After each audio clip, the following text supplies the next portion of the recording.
Hallelujah.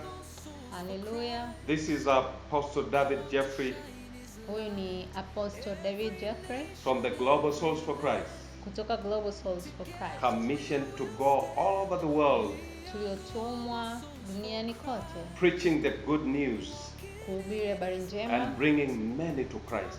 na kuwaleta wengi kwa Kristo. With me in the studio, Na mimi ndani ya studio I have my wife, Pastor Sacred, niko na mke wangu Pastor Sacred, and also behind the camera, na nyuma ya kamera we have Pastor Simon, yupo Pastor Simon, and we are going to share with you na tunakwenda kushirikiana na wewe the subject matter which goes by the name somo linalokuja kwa kichwa Teach Us How to Pray.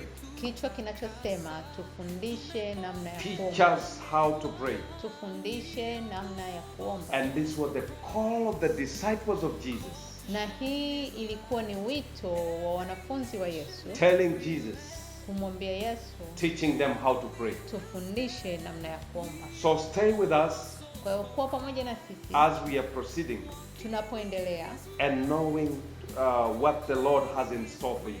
ili uweze kujua ni nini Mungu amekuandalia. May God bless you so much. Mungu akubariki sana. Amen. Amen.